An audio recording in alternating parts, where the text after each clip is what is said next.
Well, basically the technique in single bucking involves a man with a crosscut that's around 6 feet in length, and the saw has a natural bow to it with the teeth, right? So as you proceed through with your forward push stroke, that's called, you want to make sure every raker clears chips. So you have to partially call it opening the window, so the raker enters at the far side on the bow of the saw. As you come through, the center portion catches, then you partially heel it here.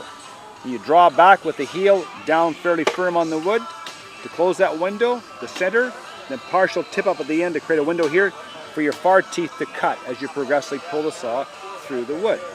A better cutter would cut 20 inches of white pine, this is Eastern times, in and around about 12 seconds. Out here in Campbell River, of course, we're cutting a firmer white pine, so I would guess the best here would cut a 20-inch block in about maybe 16 to 17 seconds.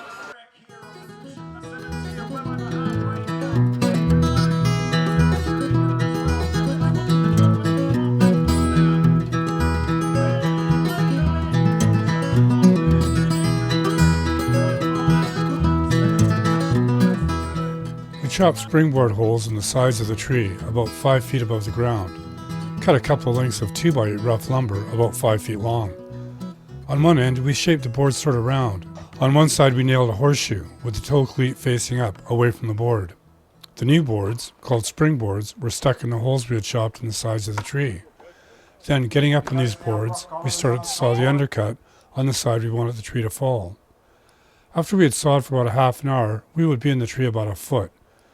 Removing the saw from the cut, we chopped wood from above the cut, starting above the saw cut, and when we had finished, we had the undercut. Now we would swing the boards we were standing on to the back of the tree so we could start sawing the back cut. As the average tree was 6 or 7 feet in diameter, even that far above the groundswell of the tree, this would take up most of the day. Alfred Molke, hand logger.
Problem with the saw? Yeah, it's got a slight mist to it. So what I did was I changed this is called a CEI unit. I don't run this. What I do is I build them and these guys run them. And some of them I rent to them, and some they buy, you know. And it's I've got one of your saws, Bob. Oh, do you? Oh, okay. Yeah, and I've got an old thinning saw, an old 80cc Husky thinning saw that was walk around. Oh, is that right, eh? Yeah. I'll be damned, eh? Well, they show up all over the place, eh? You know, yeah, that's surprising, eh? Yeah. So you've been doing this for a while? Yeah, oh yeah, yeah, since I started modifying chainsaws actually in 1960.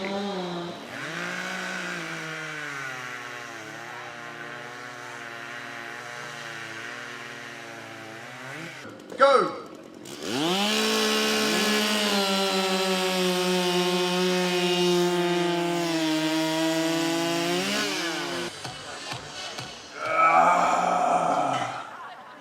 The hot saw, the open class, nothing bigger, nothing better. These saws running around a 35 to 40 kilos, around 14,000 RPM, ripping off the end of those bulging biceps of these big fellas. gonna get mean and ugly out here. Yeah. So we cut timber during the week and we race chainsaws during the weekend. Don't get enough of it Monday to Friday, eh? No, never enough. You been up in Campbell River before? No, first time to Campbell River. I've been to Squamish a few times, but never Campbell River. So I'm pretty excited about it. There's lots of prize money and good crowd, and good competitors, great arena. Wood looks good. Yeah, I'm excited. What's your specialty? Hot saws. Yeah, that's probably my best event. It's so it's a 200 and actually it's a 310 cc Honda motor.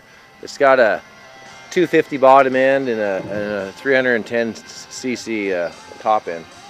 So yeah, they're fun to run. It's all about how fast you can cut through the wood. 1, 2, go!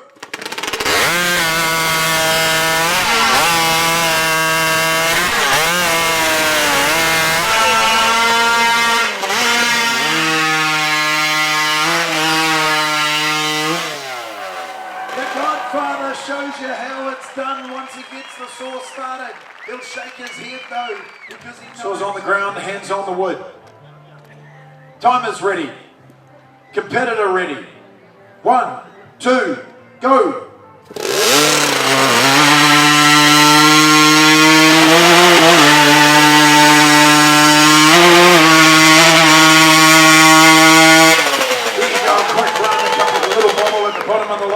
Might not be completely happy, but as long as he's got 3 discs, he should be. That was the Open Hot Saw North Island Logger Sports Challenge.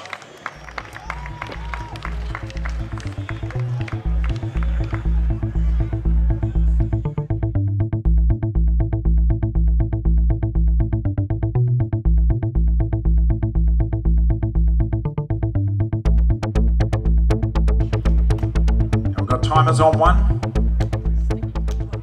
Okay, stand your pose. Timers ready. Competitors ready. 1, 2, go.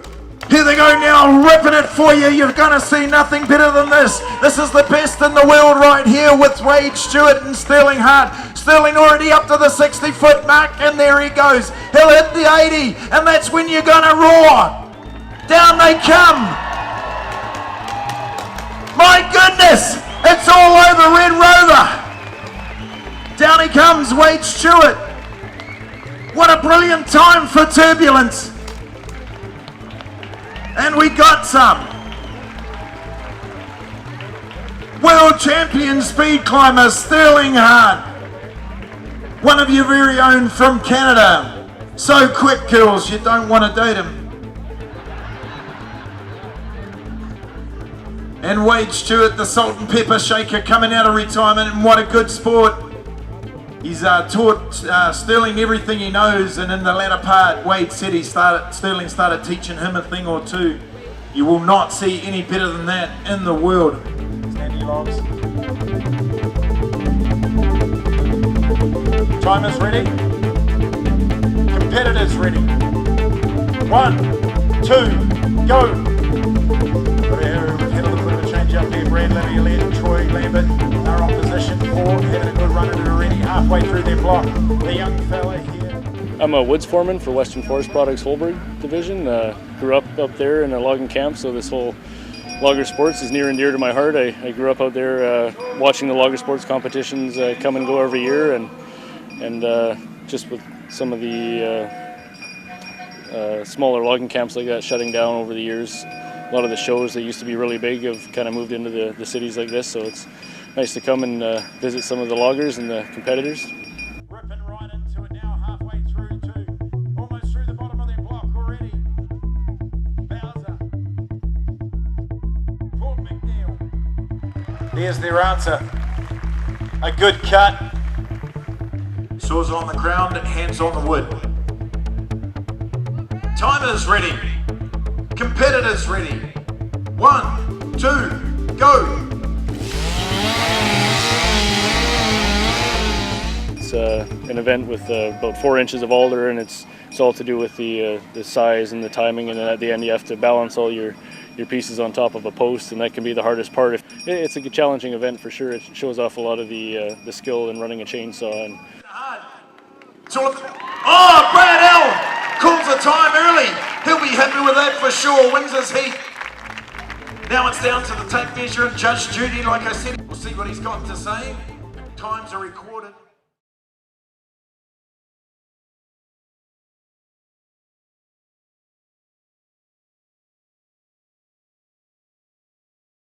There he goes, he's off. The rock star. He's doing a good job of his front as well. Now the Kiwis around to give Brock Oliver a run for his money. So it's Seth Boone, and what's he got to say about it? Over here, and he's off! Brock Oliver once again. Brock, you look like you're doing pretty good there. It's been a pretty good day. Just the heat's the only thing getting to me right now. So you guys come all the way down from Chase. Yeah, that's right. We live in Chase. What do you think of this logger sport? It's a great family event. It's definitely grown on me in the last year, and might try it myself next year. Eric Oberg is up on the first board now, and so is Brock Oliver from Chase BC. Canada versus USA right now. Bowser working away at the bottom.